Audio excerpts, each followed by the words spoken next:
blinds. What are you doing, Suky? Closing the I blinds. thought you were getting rid of a wedgie or something. Oh, Craig! Craig's there. God, Craig is there. Ow! Ow! Have I come on? Yeah. Yes. Okay. Oh, Wow. sorry. Nearly broken Bob, Not Craig. bad. Is that amazing? Oh, fucking hell! At last. I didn't do anything different. I literally just did exactly what I'd done a million times before. That didn't take And 45 minutes this time. no. Oh, But should I be able to see myself on the screen in front of me?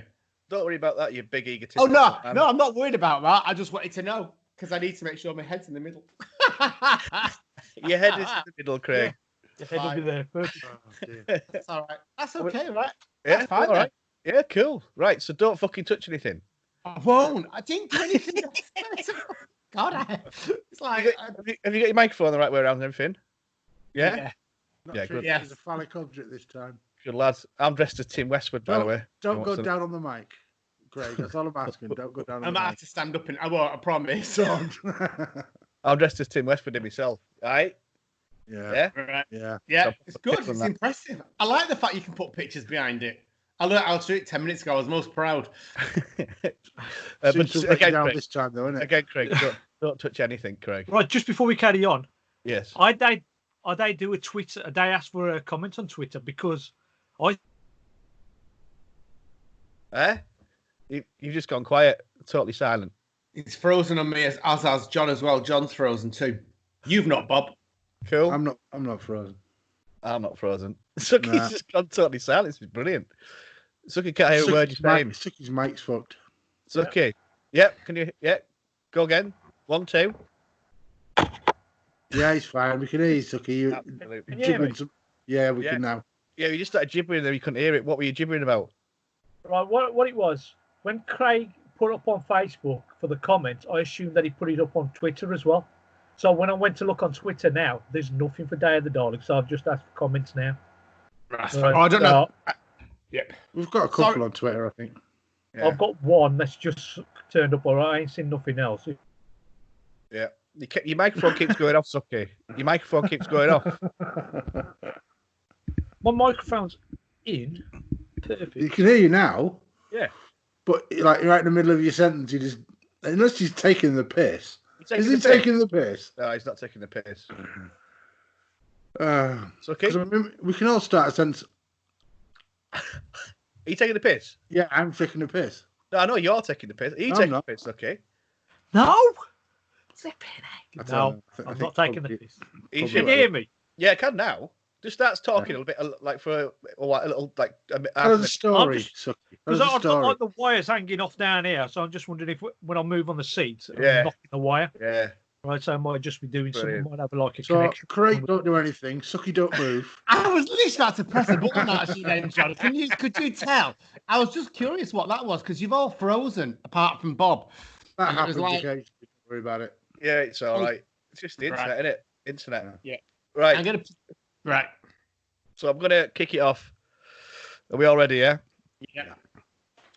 Hello and welcome to the Doctor Who and Music Podcast, Progtor Who.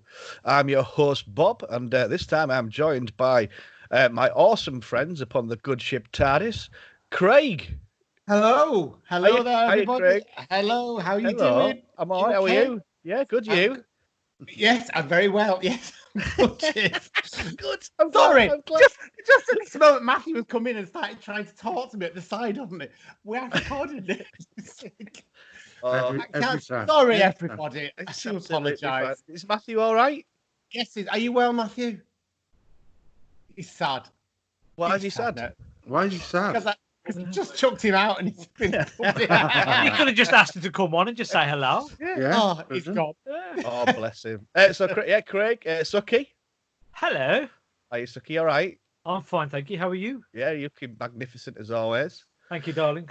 And John. Hello. Hi, John. On this, Apparently, you're not asking me how I am. Is that how this is working? He doesn't care how you are, John. To be That's fair, none true. of us do. That is true. John, how are you? Fuck off.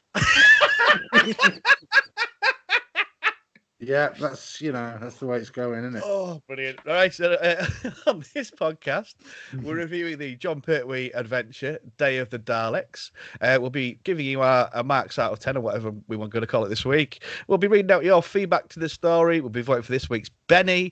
We'll be doing all sorts and deciding what we're going to watch next time. It's going to be a jam-packed podcast. So before we get into all that, though, let's have a bit of the news.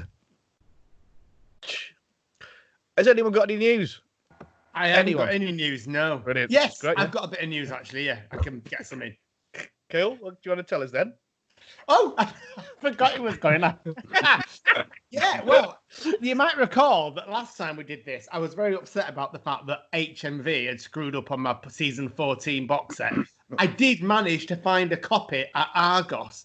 So I just want to say thank you publicly to the lady in Argos that told me that even though it was showing out of stock, it would have some in a few days' time. And I got one. I was most excited. That's my news. It was very exciting news. Excellent. Yeah, we're all, on tenterhooks about that one. That was great. I Yeah. was trying to search for him on his behalf as well. Thank you, Suky. I bet John did I do was that. sending him messages and everything. I do care, Craig. I just don't have any, I just don't do shit. So it's fine. And I was just going to charge you £400 for the second one I bought as well. So. I forgot that you had two, actually, until I was listening to the podcast back and I realised, I know. £400, I got it for £40, 10% of what you were charging, Buster. That's because we were watching Vengeance on Vados. You had that deal going on in your head about upping the price of everything. Yeah, I did, and it'll work. Cool. Have you got any news, Suky? The only bit of news that I've got is that they've just, the Time Lord Victorious that we were discussing last time. Oh, They're releasing 2 books, which was one by Una McCormack and the other one by Steve. Do you know what? When they're coming out, Suky, do you know? He's just frozen again. Yeah. He's doing the talking thing, but we can't hear him. John, I'm going to come to you with some news now. I got no news. Back to you, Suky. He sounds really wise, doesn't he, when his mouth's working, but nothing's coming out? You could actually put anything in there. He's back. Is he back? I heard a sigh. The thing about the Time Lord Victorious is that... What are you saying? I couldn't understand you. What were you saying, Sucky? Your microphone cut out, so I did the impression of it. My microphone, for some reason, is playing up like crazy. I don't know what's going on. I'm not touching it, not doing anything. It just seems to be cutting from the microphone on the laptop to the microphone. That's a USB connection, so I don't know what's going on. But what I did say was that Doctor Who, Time Lord Victorious, they're releasing 2 books, 1st of October, and those seems to be the first bit of Mercy and Joy. Yeah, and the thing is, I then I went down to the pit and had a steak sandwich. Right, cool. Anyway, yeah, your mic's gone again, Suky. Oh God. I don't care. Car crash. Suky's gonna have a lot to say about this story. Car crash podcasting. Yeah, I'm gonna make it up. I've got a story for you. Sorry, not a story, news. I went to Thomas. So I've not really been out of the house because I don't really want to go out because people are mental. But I went out and I had a couple of jobs to do today. Says the man dressed as a prison bitch. I went past Thomas the Baker. And I was like, oh, there's. You know Thomas the Baker, yeah? Fucking their sausage rolls straight out the oven. You can't beat them. Best sausage rolls around, delicious. Oh, so I couldn't resist. Couldn't help myself. Anyway, everyone's like queuing outside, 2 at a time or whatever. I go in, there's this little fucking scrotty chav. Like, you better stand back from counter, obviously. He's just all over the counter, like leaning on it. I was like, oh, what are you doing? Get back.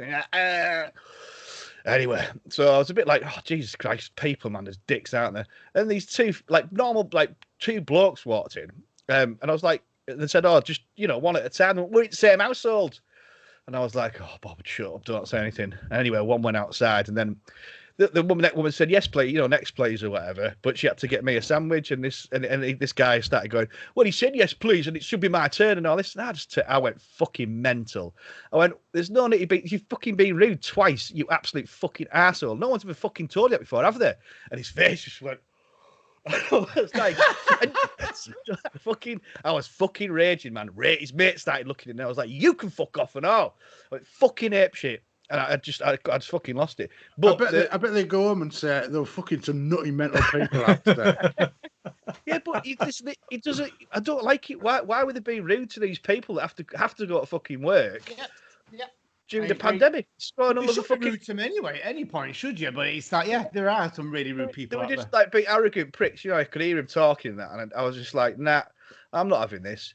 So I fucking told him. I'm pleased didn't start anything like because I was with Alfred, a desperate van. So like. But anyway, I told him, didn't I? Told him. You told him. Yeah, well done, Bob. There you go. It does standing up for the common people. Yeah, well, it does help having a skinhead in a fucking massive beard and tattoos and that, like, because you're fucking like that. So yeah. Did you have your chain on at the same time as well? Because the chain had really cut it. Oh yeah, they're shitty, weren't they? But anyway, the moral of the story was the sausage rolls straight out the oven, fucking delicious. Got to leave them 5 or 10 though, because fucking put them in your mouth. It's like licking the sun. Right, if we've not got any more, news, let's get our first thoughts. I'm going to chuck a trailer right in there. Like a Thomas the Baker sausage roll. Right, cool. Right, Day of the Daleks.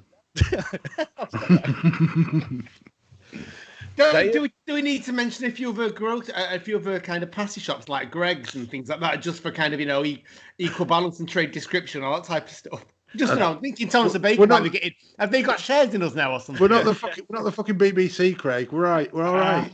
That's true. Yeah. Okay. Can you hear you now, Suky? I don't know. I can hear everybody. Can you? Yeah.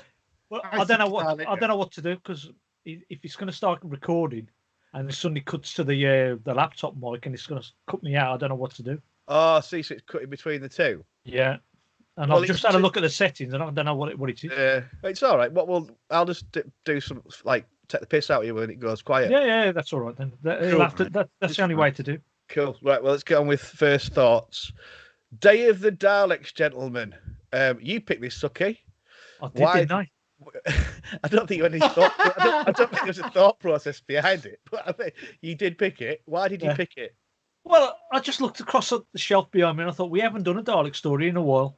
And I thought we'll have a Dalek story, and I went through my the past my memories of it, and I can't really remember too much about it. So that's why I thought we'll have this Dalek story, and I'm pretty sure, and I quite enjoyed it watching it again. John Pertwee was great. Joe Grant had a little bit to do. The unit personnel were there as well, but it just didn't have that much Daleks in it. But it was a good romp. Yeah. So that's why mainly why I chose it. What's your experience? Like, what's your sort of your memories of this, or excuse me, your sort of first thoughts on this? Just to give us a. My memories of it buying it on a VHS copy back in the early 90s probably, and I've been watching it there. And the thing most people go on about in this one is the Dalek voices, and I couldn't remember anything about it because the way the Daleks speak these days and they have spoken in the past.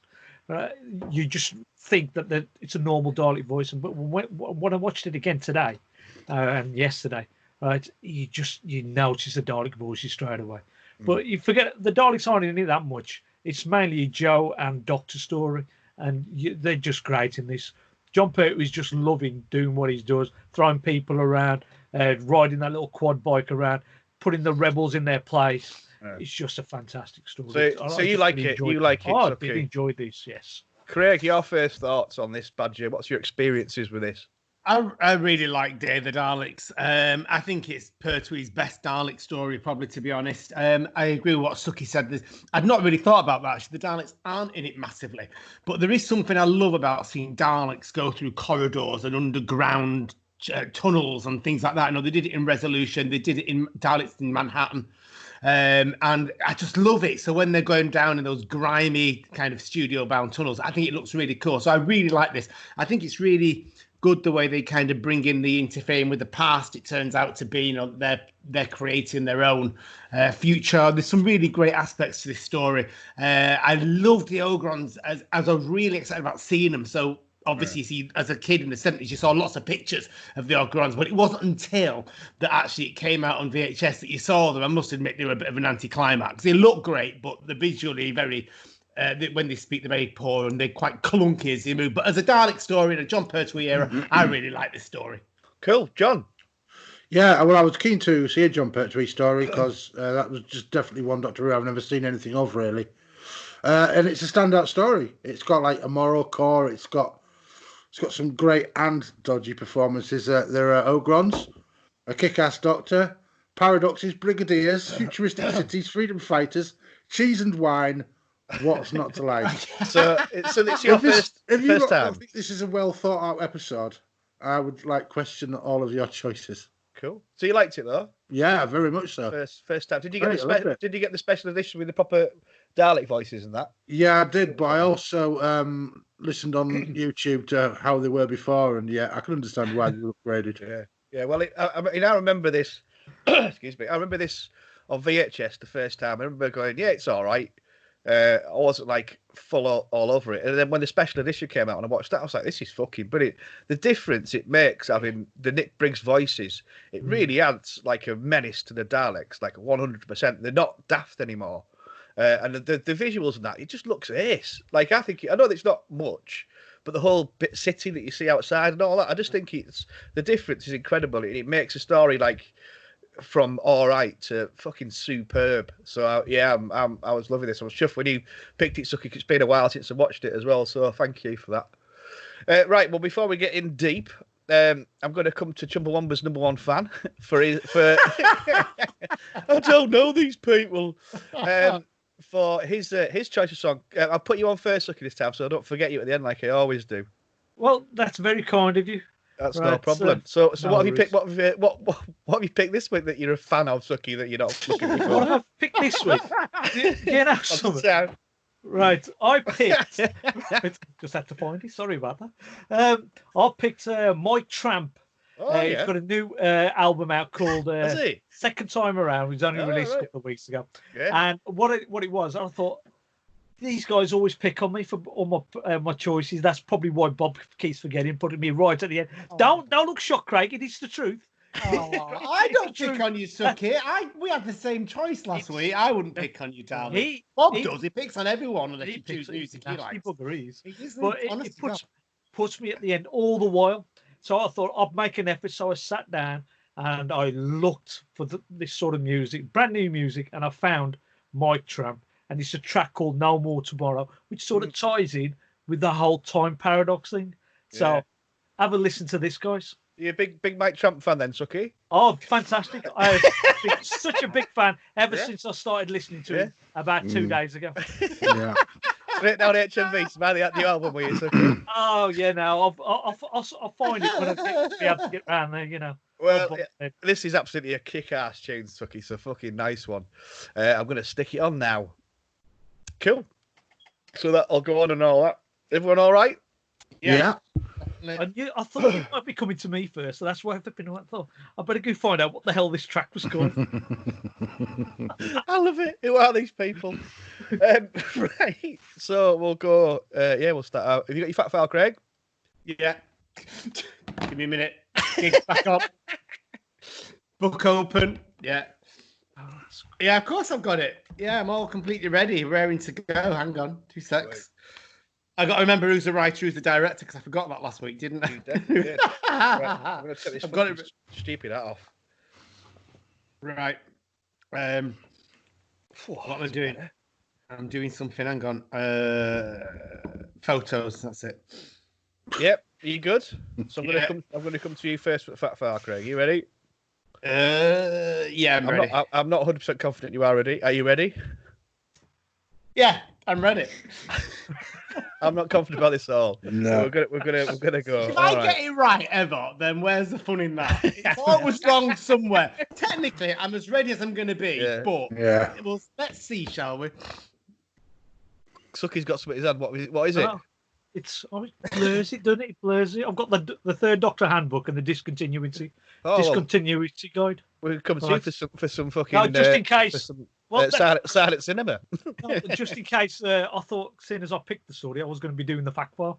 So I could, like on the others. It's a different podcast, isn't it? No, yeah. So, but well done though. This is what you want to take note of. This man, Craig. Suky's prepared. Look at all that. He had his books and stuff. I've got my books, cheeky git. Look, I've got my little River Song notebook with all my notes in, and I've got my phone with all my pictures in. I just get mixed up under the pressure. 5.5 years. 5.5 years. Oh dear. Right, okay. Well, we'll try this then. We'll go for it, Craig. So I'm not going to say so. I don't like that. Sucky, that was your song, a cracker. What was it again? He's put his phone away, hasn't he? It was Mike Mike Tramp. Tramp, No More Tomorrow. There you go. From his album, Second fan. Time Around. Big fan, Sucky, of Mike Tramp. Yes. Cool. Well, Day of the Daleks, let's get into our review. Craig, can you fact me up, and fact me good? I'm going to fact you all day, just like it's Day of the Daleks. It's going to be a big session. So, what do you need about this? It's the first serial of the 9th season. Oh, you've gone. That was what's happened to my screen. Fuck. Oh, I'm back. Hello. The first serial of the 9th season of Doctor Who. Oh, gosh. It was broadcast from the 1st to the 22nd of January 1972. Do you know, it was following on from 1967's Evil of the Daleks. So that's 5 years, I'm guessing, off the top of my head, roughly 5 years in between the Dalek story. So a welcome return, I would have thought. Obviously, John Pertwee, Katie Manning, Nicholas Courtney, the usual crew, Richard Franklin, John Levine. Here is where I usually go wrong, so I'm really going to pay special attention now. So this was directed by Paul Bernard, who also directed The Time Monster and Frontier in Space. And it was written by Lewis Marks, that also wrote The Mask of Mandragora, The Mask of Mandragora, whatever, which I've just been watching actually on the season 14 box set. But I paid 40 quid, not 400 from that flopping git over there. And he wrote The Planet of Evil as well. Planet of Evil. Planet of Evil. I was spitting on some saliva. Don't worry, it's easily done. It's the pressure. What else do you need to know? Oh, right. So it was followed by The Curse of Peladon, and it was preceded by The Demons and the... Oh, fuck. I've got the page for the viewing figures, but I've chopped it in half, so I couldn't tell you what they are, because I've not taken that half of the picture. Cool. Well, should we do the polar poles, Craig? No, I did. Sorry. All right, cool. So the lowest viewing figure was 9.1 and the highest was 10.4. My polar poles is in here. Look, I'm changing to this book now. Polar poles. Show us. We've got to fucking guess. It's a little game, isn't it? You can't read it in that speed, can you, Bob? Unless you're frozen the screen. Right. So there's 41 to choose from in terms of how many stories are in it. Where did it come in the polar poles? I'm going to go to John first. Ah, fuck. Well, I don't imagine this is particularly high. Right. So I am going to say 171. 171. Suki, I should have come to you first, darling, because you chose this. Where are you going to put? I reckon it's around about 92. 96. Okay. Bobster? I'm going to go with 84. Okay. Well, as you would expect, John, because he doesn't know much about the classic series and doesn't understand the rating, is well out. And Bob is closest. It was actually higher than that. It came in at 65 out of 241. It was quite popular, actually. So, yeah, good position for Day of the Daleks. It's a good story. It's a good story. Cool. Book closed. Well, thank you very much for that, Craig. That was very informative and professional. Talking professionalism, what the fuck were you doing then, Sucky? Oh, what was I doing then? Where? I saw you fucking around. You were like talking to someone, then you fucked off. What were you doing? Right, it's you know when I was talking because yeah. Right off, Craig. Sorry, Craig. What did you do? I had to take the headphones down and everything. Couldn't hear a word you said at all. What was happening? Look at the shocked face. Look at shocked face on Craig. I'm so sorry. I'm going to plug my dongle into that and make sure the power's even bigger so I can look at John and Sucky. Wow, technology with Craig, IT crowd. Listen to that. What are you doing? I'm going to plug my dongle in to make it bigger. Brilliant. What? Sucky, what were you doing? Did someone come in and talk to you? My missus came in because I've been on overtime for the past few days, so it's been like crazy hours I've been doing, and this is the first time I've been at town, so it's going to be like a special occasion. You spend the night with us. Right, so we're going to get chips. The thing is, I've got the money, right? Right. Had to come into the room to get the money, and I'm doing what? I thought she was saying. No way. I thought she was saying, you 50-year-old, stop fucking around talking about a children's TV show with your mates on the internet. No, she says that Craig offline. fucks off now as well. Yeah. She Craig's says that fucked to me. off. He's had enough. He's off to fucking do something with his dongle and make it bigger or whatever. He's on about. Yeah. She Yeah, says that's that to exactly me what I've done. every day for the past flipping 30 years. Brilliant. Anyway, Doctor Who. Oh yeah. I'm going to come to John first. So you like this then? I'm pleased you liked it. Give us a bit of a reviewing. Well, I was originally I was aware of what you guys have said about Pertwee, but Pertwee is the fucking boss. I mean, there's no doubt about it. He swaggers about, drinking wine and that, and fighting and having drinks and just being generally cool as fuck. and yeah, this episode was really kind of political, and I kind of seem to recall people saying that Doctor Who shouldn't be that, but it appears it's always has been. Always, because this was just it's like right. Sorry, the biggest part of this episode that I liked most was the Ogrons because of Gruntley on Twitter. Oh, Gruntley the and because Ogrons. I've just been wondering about. I wanted to see a story with the Ogrons, and that's so Gruntley's got a lot to answer for that. So. And I finally meet the Brigadier in the story as well. Oh, have you not seen the Brigadier before? I'm aware of his work. I'm aware of his presence. but yeah, I've never really watched an episode with the old Brigadier in it, and the fact that the story was really it was fascism. It was messages about oppression and totalitarianism and all this stuff that Bob's been reading about in 1984. So. Yeah, I think it was just an all-round great entertainment. There was so much in it, though. Yes. There was so much, and it was a little bit shaky in parts, but it's Doctor Who. It's not like bloody Star Wars with a £1 million budget every second. I mean, so yeah, it was great. I really like John Pertwee, and I met him, and he's told me off for dawdling in a queue as well when I met him. But he's very, I mean, he is kind of at his pompous best in this to a degree. Well, that's what Doctor should be, do you not think?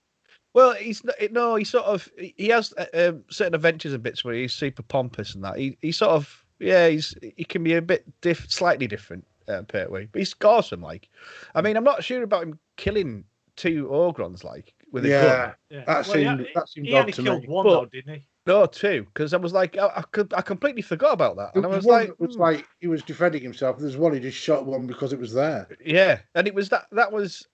I think it would be any other Doctor apart from Pertwee, then he couldn't get away with it. He does get away with it a little bit, but it is unusual, that part.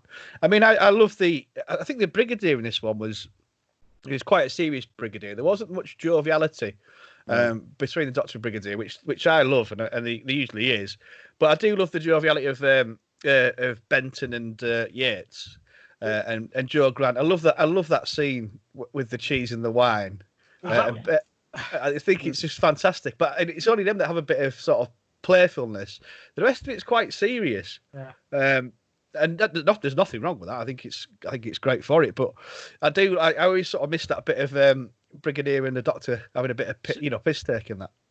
The Brigadier was great, and the Benton and Yates scenes, they were all late additions because Terence Dicks looked at the script and goes, there isn't really much for Benton and Yates to be doing in this, right? So they went and added the whole cheese and wine little scene where Rank has his privileges, line that's been quoted in Doctor Who for many years.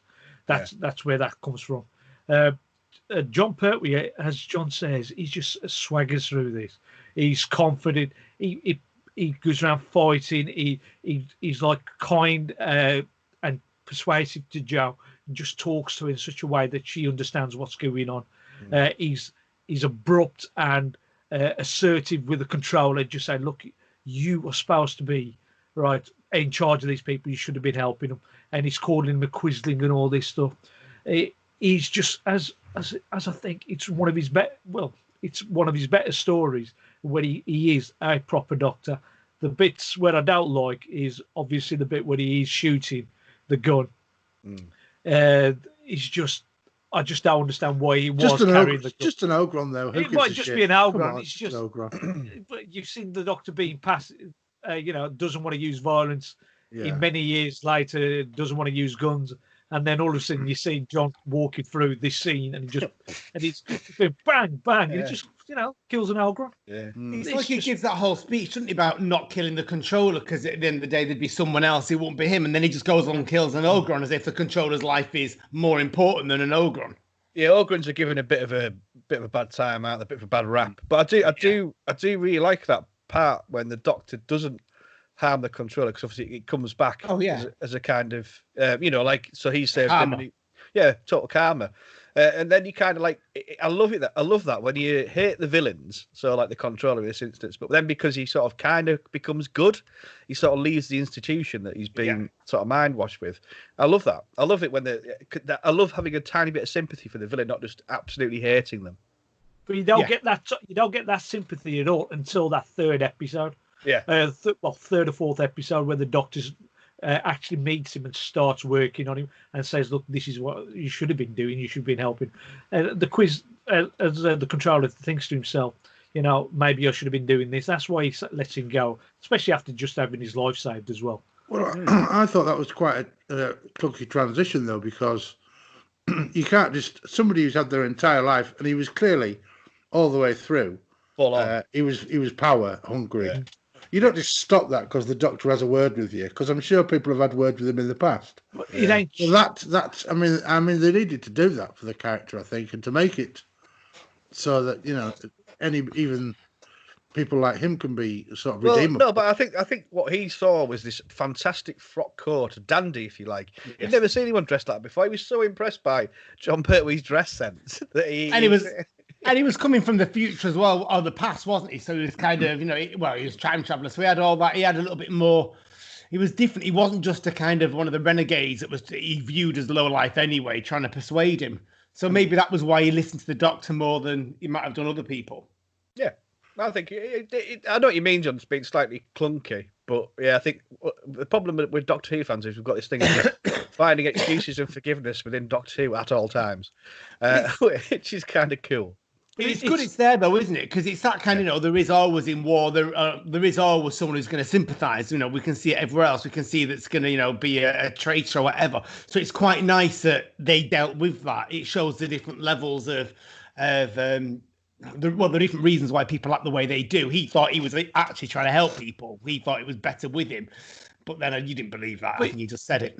Yeah, the controller was there as a mouthpiece for the Daleks. And the biggest scene of there is where the Daleks have told him he's got to up the quota. He's got to do 10%. And the way that the Daleks tell him to do it and the way they persuade him to do it or threaten him to do it is the same way he goes around and tells that manager, the works manager, that he's got to do exactly the same. And he's threatening him. That mining facility looks like the underground car park at my local Sainsbury's. I love that underground. I love with the garage doors on it. Yeah. It was an underground car park. I've been in that car park, Bob, and yes, you're right. Do you know what I mean? Yeah, it is. Yeah. Probably got the same skip as well, hasn't he? Yeah. But I actually loved seeing the Dalek go through there. That scene where the Ogrons were around, the Dalek gets blown up. I loved that. It reminded me a little bit, to be honest, of Revelation of the Daleks.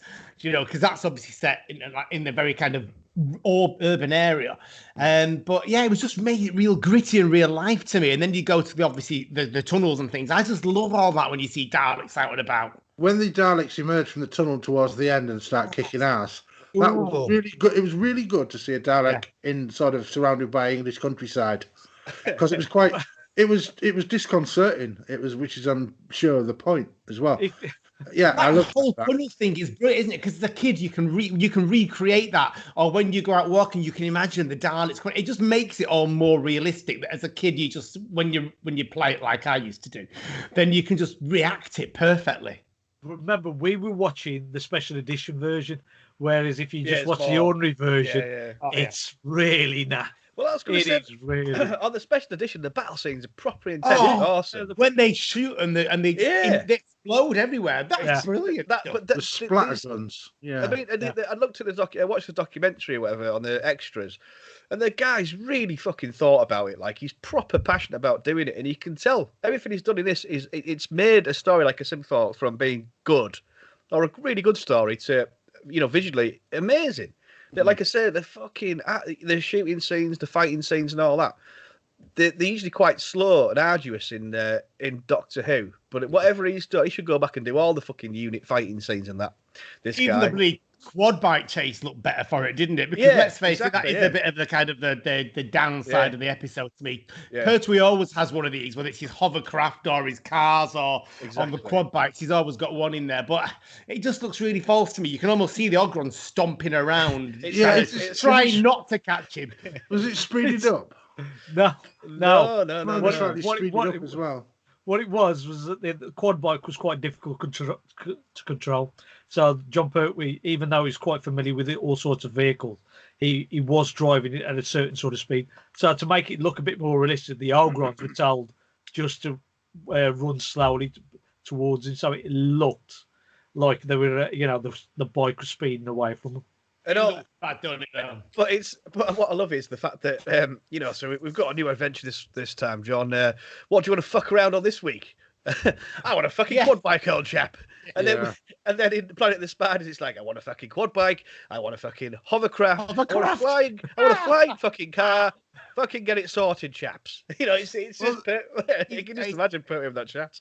Yeah, that was the sign of the times. So anything that like quad bikes and trikes and that sort of stuff would have been quite impressive. Hovercraft. I love the idea of going on a hovercraft. It's just genius. The fact they could float above the land, and when it turns up in Doctor, it's just like, that's awesome. It's so futuristic. So No, I was just going to say the quad bikes. They'd only been invented in 1970, so it's only about 2-3 years by the time this episode's shown. The only other time that they've been shown on screen was, I think, in a James Bond film, which would have been released just a few weeks prior to this episode being shown. So these are sort of like a brand new innovation in transport life. So that's real cutting edge. Yeah. Awesome.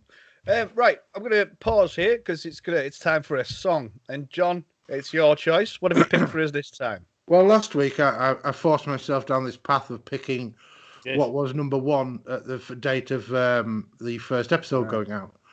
And it turns out it's the New Seekers I want to teach the world to sing. So fuck that. I'm going to do Foo Fighters and The Pretender. So, great tune. Another belter. Here we are. Cool. That's on. Everyone all right? Yeah. Mm-hmm. Excellent. Oh, right. I'm just going to get me notes. So review out of 10. Right, cool. And that was the Foo Fighters with The Pretender. Thank you very much indeed, John. That was first class. Right, so you listen to Progtor Who, by the way. Hello. We're reviewing Day of the Daleks. I'll come to you, John, again, if you don't mind. I'm not picking on you, but I know you've got your notes, and this is new to you. I've been really enjoying your opinions on this. So give us a bit more. Right, one thing I didn't like was at the end of every episode, literally at the end of every episode, they had the Daleks. Now, the Daleks, when they first appear, and I know it's called the Day of the Daleks, but I'd already switched off what the title was by the time they turned up, and I was like, oh, fucking hell, there's Daleks. And I was really surprised. But at the end of every episode, literally, the closing scene is Daleks just going mental. Well, it's because they hadn't done them for 5 years, and normally with stuff like this, they wouldn't have put the word Dalek in it. But I think they wanted to put the emphasis on the Daleks are back. Let's get some fucking ratings, kind of thing. Sure. The Daleks always have them in the title, don't they? But it's always like Revelation, Resurrection, whatever it might be. You name it. Genesis, Day of, Planet of, Death. Yeah, I know. That's not a problem. But the fact is that I'd forgotten about Daleks by the time I got to them. So when they did appear, I was a bit surprised. I've actually written in my notes, oh, fuck Daleks, yeah. I really wish they'd done a Dalek story. Like, I know you've got probably Frontier in Space right at the end, and it goes into Planet of the Daleks, but it always had the word Dalek in to get viewers. Whereas, like, when they did Cyberman stories, Earthshock, Moonbase, and all that, particularly Earthshock, you get that real big shock at the end of episode 1 when you see the Cybermen coming in, don't you? I really wish they'd have done that with a Dalek episode, like not put the word Dalek into it.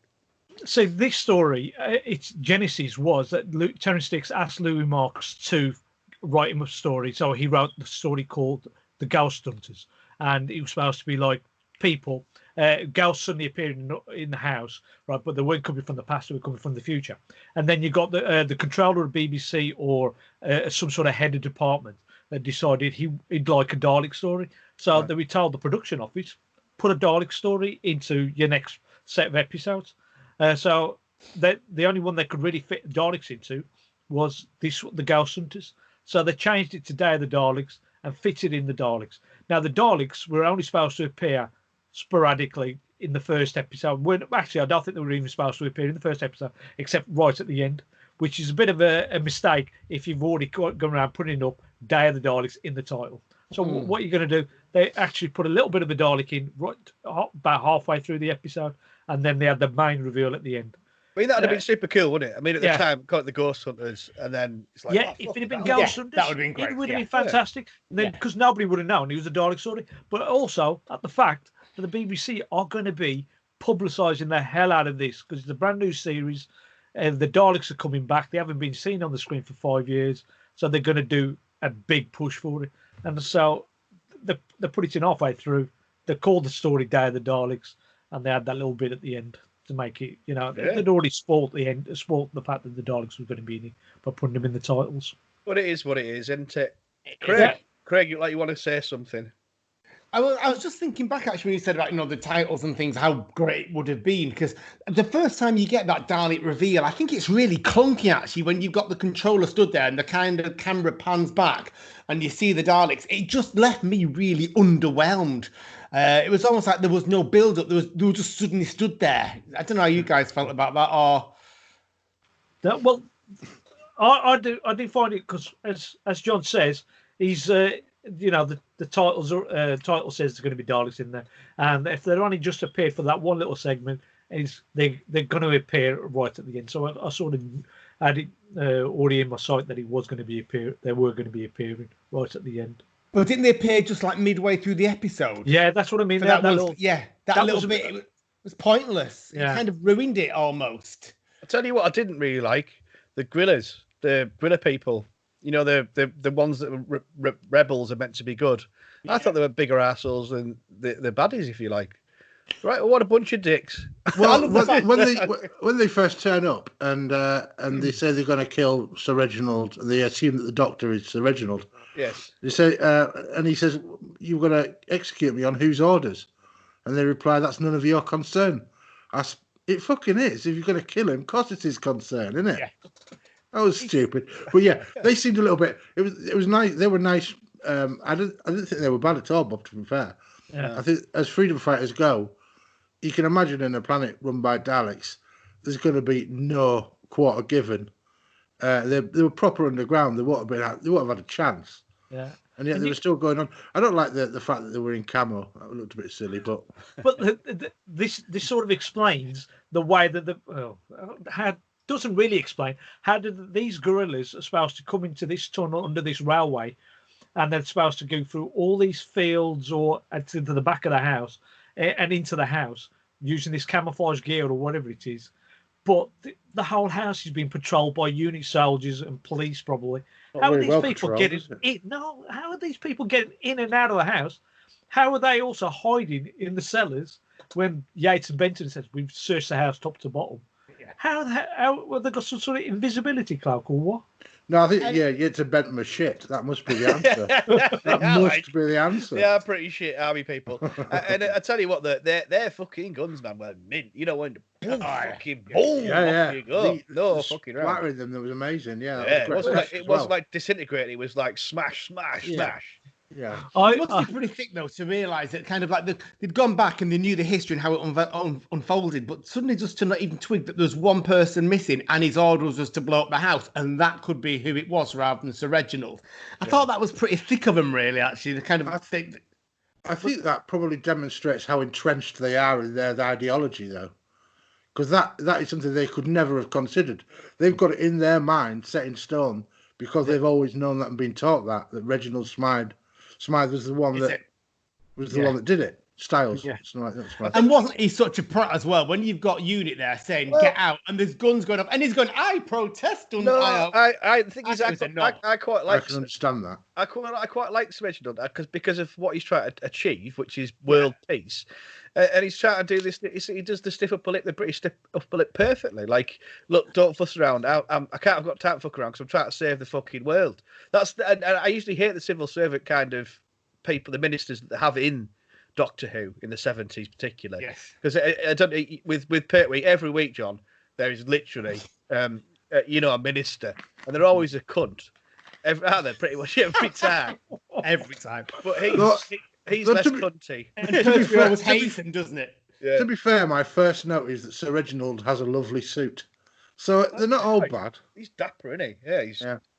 But the fact, And actually, the second note is that the Doctor's red velvet jacket is absolutely fucking awesome. It is awesome. I think the Yeah. Doctor looks cool. I mean, I know we said it earlier on, but to me, this is quintessentially John Pertwee's Doctor with the velvet and the little bit of karate stuff that he does here and there, and the cheese and the wine, and he's walking around with a brandy or a whiskey. It's just brilliant, Pertwee. That moment when he walks in with his glass and somebody runs across and he just karate chops him. That was, and then he takes a sip. That is literally quality TV right there. That was funny as fuck. I mean, I love Venusian karate because it's the most laziest fighting style I've ever seen in my life. Like, yeah, whatever, fuck you. Another problem. The other bit I like about Pertwee is also him dropping names as well. I said to Napoleon. I said to Boney. Right, I love doing that. all this stuff. Boney, you can't send the troops in on an empty stomach. Class, right? Go on, sorry, Craig. I was going to say, this is just brilliant, John Pertwee, isn't it? Which I just said it. It's just his Doctor summed up in this completely, really. He is funny. Right, we're going to do quick fire. So whatever notes you got left, tell me. I'm going to come to you, Suki, first. Your notes that you have left, give us them. I've got that bit where there's a famous scene where Ogrons are being interrogated by the controller, and he asks them no complications, and the way the Ogrons speak, he's supposed to be no complications, and this is the famous scene where the Ogron goes no complications, right, in his normal voice, right. So I was just thinking on that. I didn't pick up on that either. I don't think it's in the special edition. I think it's in the original version. Right. The Shura, who was played by Jimmy Winston, who's the gorilla, the rebel, right at the end that blows up the whole orders the out. He's actually an ex-pop singer. He was one of the original members of the New Faces, and then he went into the. You're a big fan of them, Suki? Yeah, he's a big fan of them. Big fan. I was, yeah, it's fantastic. Is that the one with Rod Stewart in? He was in the Faces, Small Faces. Told you. So it's kind of right, but not quite right. Yeah. This is also.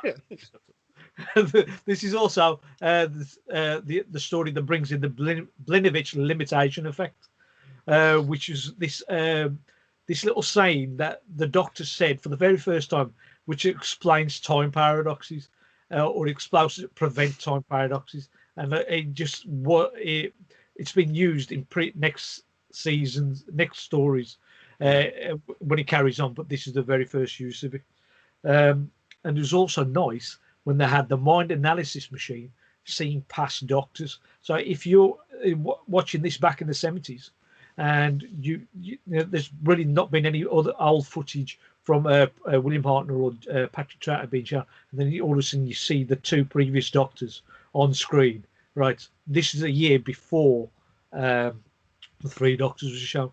So it's just lovely seeing them two up on the screen. Yeah, I love it when they do that. The only other thing is just the Dalek voices. The Dalek voices. I know we watched the special edition, but I also watched the original version. And the original version, I understand what had happened when that they couldn't find the equipment and the actors weren't familiar with the way the Dalek's supposed to speak. But somebody could have just. Well, it had been. I think it'd been 5 years, hadn't it, and all that. And I think. I mean, production crews change. Yeah, and I went back and watched episode 1 and 4 of the original.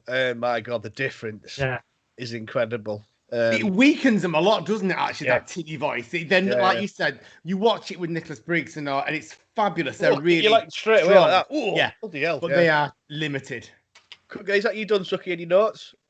Yes, I think that is me done. Excellent, Craig. Have you got anything left? Just a few quick things. I think the opening to this story is really excellent. It's that ghost story kind of thing, the empty house, the billowing curtains, someone outside coming through. I think that really sets the pace to it. A really great scene. I love the shots. I really love the shots around the house itself when the Ogrons are attacking and they have that battle. And I know you can see it, but the silhouettes of the Ogrons as they're kind of having it and the Daleks, it's just pure genius. And also that I think it's probably quite creative back then. I know it's done a lot now, but when you kind of suddenly have the flick to the media report, the journalist stood outside of the orderly house written underneath. I know they did it also with the demons, but I think it really adds, it just makes it a bit quirky and a bit different when they do things like that.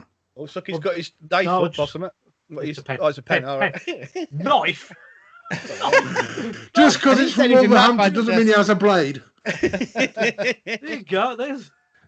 Let's my stabbers. No, the reporter was an actual real life reporter. Yeah, played by Alex McIntosh, who's the voiceover person on Strictly Come Dancing. Or I think he just Come Dancing in the year 70s. Oh right, yeah. Sucky, you're a fact machine. How do you know all that? Yeah, how do you know? Yeah, because I've been watching it with the production subtitles as well. Right, okay, right. Craig, you got left? You got one last thing. Anything left in you? I can always keep going. Just that one thing left is the woman that kind of, the controller's there and she's kind of on a time vortex machine and she's doing this with her hands all the time. She's waving above the screen. She's one of the worst actresses. I think she might have been deliberately playing it that way. Oh, but my God, she just leaves me cold. She's so deadpan. When she stood there going, there's some movement, sir. There's some movement. It's like, no. It's because she's female. If it had been a hot man, Craig, in a tight top doing wooden acting, you'd have been all over that. Of course I would, just like in Vengeance on Vados. You got your stabbers up again? Yeah, I'm just going to say this is the thing with this is the thing with a Nat being the leader of the cell. Now, back when it was Tom Baker's, if it had been Tom Baker, this would have been an all-male rebel cell. It would not have been led by a woman at all. So it's just nice having. He wasn't talking about her, though, was he? He was talking about the woman, but the controller's assistant. Assistant. But I think she's great. The leader of the rebels is brilliant. I actually like her, and I think it's a great power shift as well. It's quite Terminator. That's one of the things I liked about it is having a female-led rebel cell. Proper robbed it, didn't he? That fellow who wrote Terminator. See what state Alex thought. I know what I'll do. John, I've got a number of things. First off, right, that bit at the start where the Doctor and Joe appear outside the TARDIS door as mirrors of themselves or whatever. The future versions of themselves. That wasn't resolved. I imagine it might have been resolved. Does it not get resolved? It does in the book. The novelisation. Right, explains it all the way. Where they got the scene at the beginning, and then right at the end they had the scene at the end. But I don't think they had time to film it, so that was it. Went on the cutting floor. Cool. Gold Dalek is he the boss Dalek? Because he was gold. Yeah. Is that a thing? For the first time in this story. Because this is the first time you've seen Daleks in colour. Yeah. And it's not written. No, well, not really. It is in this story.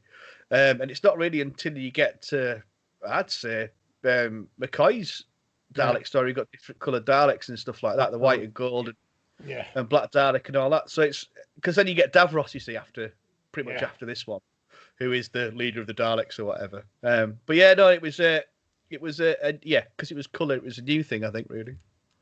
That woman that Craig was talking about, the blonde woman helping the Daleks, and she seemed to be using a kind of touch-free interface at a desk, which is good for coronavirus, which we assume there is in the future. And also, that's why it was there. COVID-47. Everybody in the future seems to have silver nail polish. I don't know. That's silver face paint. Silver glistery thing. I love that. There was a conversation between the Doctor, the Controller, and Joe, where the Doctor was trying to convince the Controller that what he was doing wasn't right, and it was like a criticism of fascism, oppression, and all that sort of stuff, and that Joe was taking a position of kind of acquiescence, believing the bullshit that she's been told by the Controller. So it was a nice way of discussing really deep issues, and also having the point of view of the person that they're trying to convince, and somebody who's naively perhaps thinks that the Controller's got a point. And so the Doctor was basically trying to convince everybody at that point. I thought that was really well done. I've written poo ogron about 10 times in my list of notes. And the trike has got crap tyres. Let's see, that's not a very interesting thing. Yeah, flat tyres, yeah. Yeah. Better grip, though, in snow. Yeah, thanks. Yeah. Very off-road for running around the English countryside in whatever time. The controller got a brave ending, but I don't think he deserved it. I think that isn't really a justification for what he had previously got away with. It was a bit like Hitler going, "I'm fucking really sorry," like. Yeah, just like it's fine. You know, like 15 years, mate.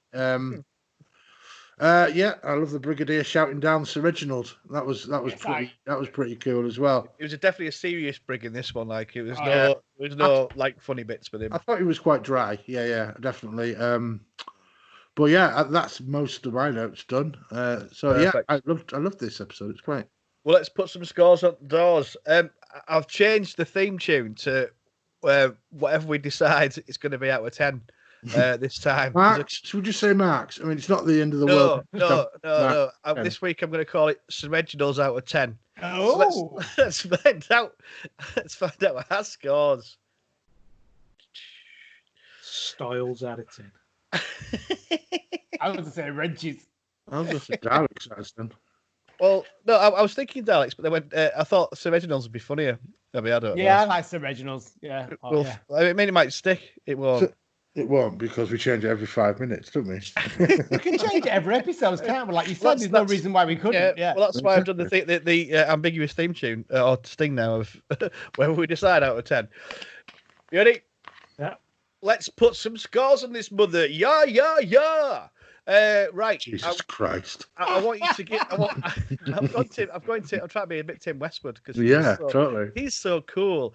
I want to put right. So let's score our Sir Reginalds out of 10. How many Sir Reginalds, Craig, will you give this story? Do you know I'm giving this 10? I absolutely 10 Sir love Reginalds. This 10 Sir Reginalds for this. I love it. To be fair, I did watch the special edition one. Maybe if I'd not, I might have given it lower. But I'm going with 10. Fucking hell.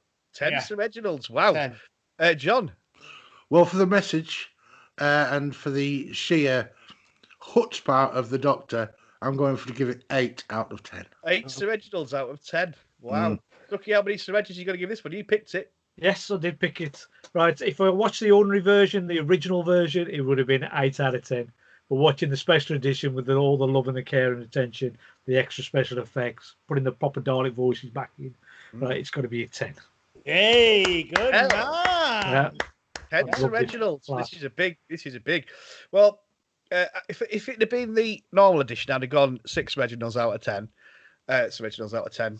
But the special edition, man, it's fucking awesome. And the time and love that man, the people put in doing it is incredible. So it's got to be 10 Sir Reginalds out of 10. Come on. That's 38 Sir Reginalds out of 40. That's very good, isn't it? What a story that only finished 65th. Yeah. Well, doesn't give you guys a lot to go, does it? A lot of space to move up if anything's better, does it? No, there's not much better. This is the best adventure in Doctor Who history ever. Hence the highest Reginald score. You can get 10 for different reasons, though, can't you? I mean, we've all like you said, we've given this 10 because we watched the special edition, which is quite interesting. I can imagine quite a few stories if they up the special effects and love, would go higher. But yeah, different ways to get to 10. Yeah. I don't know what that means, Craig. It sounds like it should be an innuendo. Sounds clever. Sounds clever. It sounds clever or like a carry-on film. I can't decide. Anyway, enough of what we think. It's time for listeners' feedback. Right, let me get this up. Okay, you put all the stuff in that we need or whatever into there's only 2 pieces of feedback. Right, from cool. Twitter. Unless anybody's seen anything else. Do you want to pop them into I'll pop them in chat? You know, for future, the next time on, right, we'll just create a WhatsApp group. Right, which is just WhatsApp group. WhatsApp group for feedback only. Right, so it doesn't go into our normal chat. Yeah. That's right. And then as soon as the episode's finished, we can just delete everything in there and start again. Yeah. Right, so say plugging everything up, plug in there. Yeah. Admin king is Suky. Really? Thanks, mate. Your spreadsheet. No, shit. I had a wank over your spreadsheet the other night. It was so good. Yeah. Did you enjoy yourself? Yeah, it was fucking great. Yeah. I was climaxing some of the really hard sums. I took your spreadsheet, Suky, and I inserted it into anus. and I adjusted it in order to make some proper stats and charts, but I couldn't be bothered in the end. Where is this? What are we talking about, guys? Have I missed something exciting? Sucky's got a spreadsheet. Totally. Where's there's a spreadsheet that I've done, right, with all the list of stories. Spreadsheet. You've done a spreadsheet. Shit as well, right? Where I've done and I've put when we've recorded the episodes or when they were released, what episode they were, and it's got like all the ratings, who directed, who wrote. It's a massive accomplishment. Is that spreadsheet? It's like it's up there with solving the fucking copy and paste Wikipedia and then having to go around through every single episode to find out which episode that was. Sad stuff. Where is it? Keeps you busy. It's in. Greg, don't worry about it. Yeah, we'll sort it out. Don't touch it. Nothing. Don't touch anything. No, don't even breathe. Right, so is all the feedback in now? Suckmeister General. Yeah, that's it. So we start with Liam, yeah? Yeah. Cool. Okay. Let's find out what you lot think in listeners' feedback. Craig, I'm going to come to you first to read out the first one. It's from who? It's from Leon H for Hunk Dempsey, which says a very strong return for the Daleks after 5 years away from TV screens. This will definitely make it to the top 10 proper Dalek stories for me. It feels like a return to the grit of season 7 and the hijinks of the Master-dominated 8th season, and it's great to see the Daleks get their treatment again, rather than return to the lighter tone of the chase or the Dalek master plan. It also actually makes very intensive use of time travel within the story, which was actually reasonably rare for short this time. Easily the best Dalek story of the Pertwee era, 8 out of 10. Right. Liam's coming on lockdown doing a lockdown Progtor Who with me and you, Craig. He is indeed. I'm very excited about it. I bet you are. Next Wednesday. How excited exactly? Oh. Wow. Well, I'll put it this way. I've got a pack of 24 toilet rolls by the computer lined up ready. I heard Liam likes a man who's prepared, Craig, so that's good. Yeah, we're recording that Wednesday. That'll be out in a couple of weeks. So I think that'll be because Craig's going to shit himself when he sees Liam down in the I'll make sure the Skype's work for that night, I'll tell you now. I've met Liam in Brussels, of all places, for a few beers. Lovely lad. Right, Suky. Right, we've got Marc Atkinson, some bloke. Oh, hey, from our distant past. Or maybe not. Hi, guys. I'm still rewatching these stories along with you, so I'm still very much with you in spirit. My earliest memories of Day of the Daleks is from the VHS release, as it was one of the first made available, and I must have watched it many, many times over the years. For this rewatched, I watched the special edition version, and must say, I think it really improves the overall feel of the story with its flashy visuals, much better Dalek voices, and beefed up Dalek army. I think this is a really strong adventure with Pertwee on great form and a rare example of the classic series exploring a temporal paradox. The Ogrons are great too, and Aubrey Woods as a controller puts in a lovely performance. It's also good that Katie Manning wore the same orange stickers on location as she did on the studio days. All in all, I think this is one of the better Pertwee stories, and I think it deserves a very strong 8.5 out of 10. Very now, strong. I was not glitching when I said Dalek, because for some reason Marc has put Dalek twice. He must have meant it though. It must be a joke that we don't know about. Before we go, by the way, don't forget everyone, Marc is doing his live gigs every Tuesday on Facebook. All the links are in the show notes, so follow there. Go and watch his live shows on Facebook and check out his other wares, because he's a fucking awesome lad, an awesome singer. What is that, Suky? Are you eating crisps? What is it? Chips. You got chips? Chips. Oh my god! I'm glad I can't see that because I'd be salivating. Wife's just brought them into the room and just dumped them on my desk with all the paperwork. Brilliant. John? Jeff Waddell says Jeff. The book was one of the best. Ogrons and Daleks look good in illustrations. I got all confused though reading it. As a kid, I genuinely thought it was Doctor Who Planet of the Apes crossover type thing, as I thought there were Ogrons and gorillas, not gorillas. So it was a shock when I eventually saw it. It's not bad. The controller is well acted, but it's all a bit done on the cheap on screen. Thanks, Jeff. Cheers, Jeff. Thank you very much indeed. Suky, I'm going to come back to you because you're eating chips just to piss you off. You're a bugger, you are. Right. George Stevens has got in touch with us on Twitter, and he's put, I've read the Target novelisation at school and had memories for years of the surprise twist about the Daleks being involved. A, they're on the cover, and B, it's called They Are the, and he's put in brackets, Sonic Noise Daleks. Awesome. So, thank you, George. Cheers, George. I've got one from James H, or at FitGeek _UK on Twitter. A story so fantastic to watch, I can even forgive the fact it's a time paradox story, and that's everything. Thank you very much indeed for taking the time to write in. It's great to sort of read out your opinions and read your opinions as well. Our admin team / Suky will be more effective next week. On the next episodes, we'll actually you'll get time sending you feedback. Too busy eating fucking chips. That's the problem. No. What? Wasn't my fault. Was not my fault. But okay, I'll take it on the chin. You paid. And I'm going to carry on eating chips now, just to pay you up. Well, that's absolutely fine. I'm going to put my song on to give you a chance to eat double chipping. Suky's double chipping, everyone. Look at that big two chips on a fork at the same time. Not on a fork. He's just fingering him, Suky. He's fingering him. Suky's fingering him. I'm a bit disgusted the wife hasn't brought any ketchup up there as well. You got a salt vinegar on him? Yeah. Fucking brilliant. Right, well, I'm going to put on my song for this week. Ah, lovely. Oh. Right.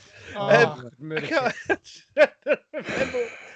Jesus, it's like watching some sort of ape do his business, isn't it? Oh, I really want to do like what do you call them? Like fucking David Attenborough kind of documentary on the chips.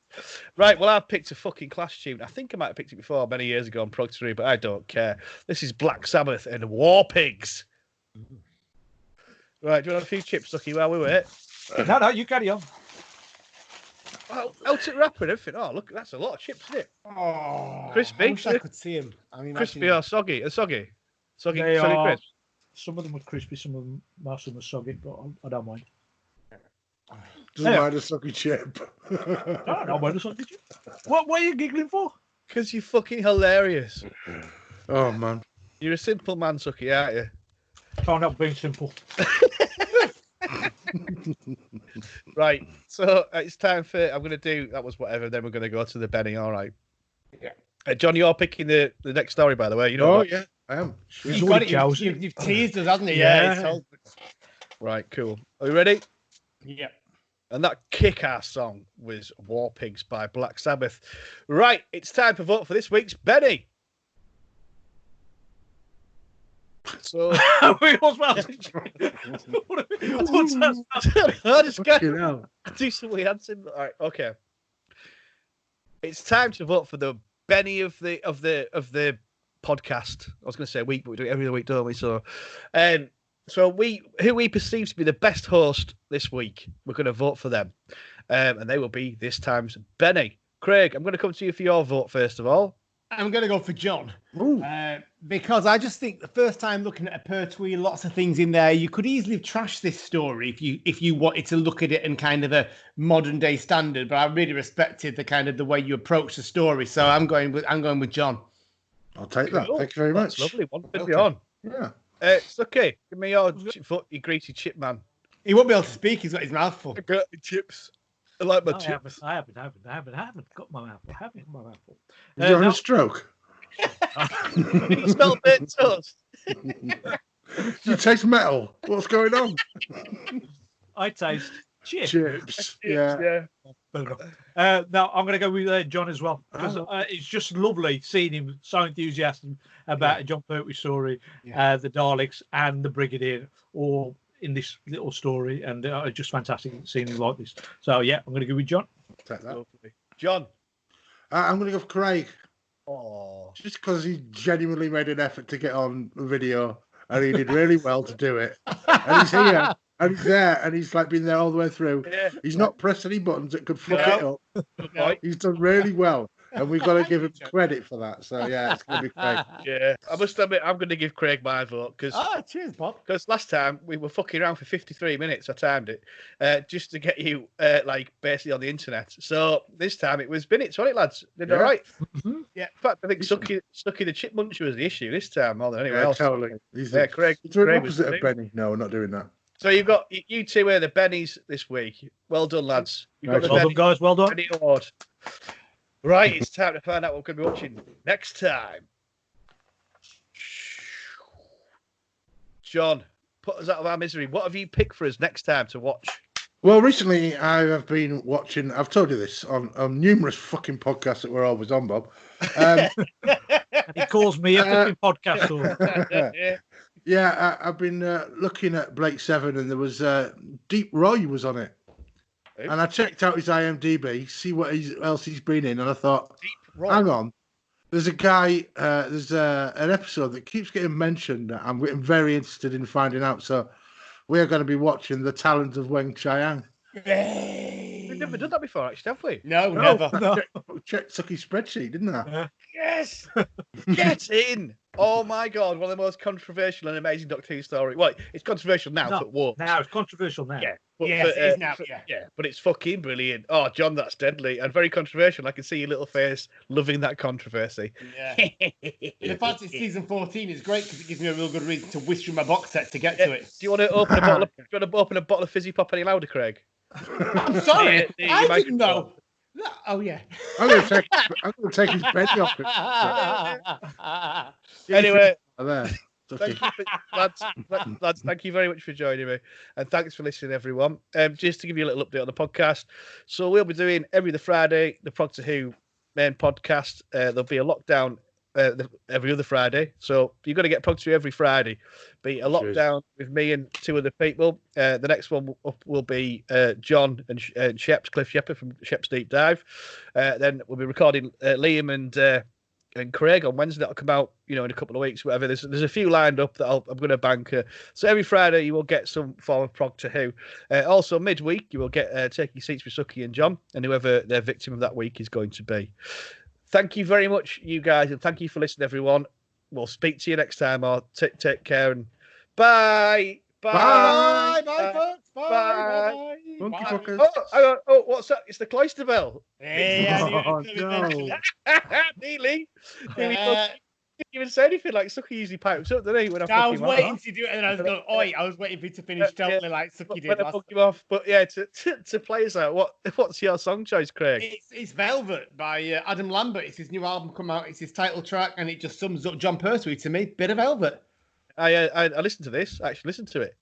I was dancing a bit. He's very Freddie Mercury. You can see, he's he does well in the Queen setup, doesn't he? Yeah, he's a brilliant singer, and he does brilliant in Queen, and you can sort of tell he's got that bit of daft glamour and all that kind of stuff. Right, cool. So what's this one again, Craig? Before we play us out? It's called Velvet by Adam Lambert. Yep. Bye. Bye. Bye. Bye.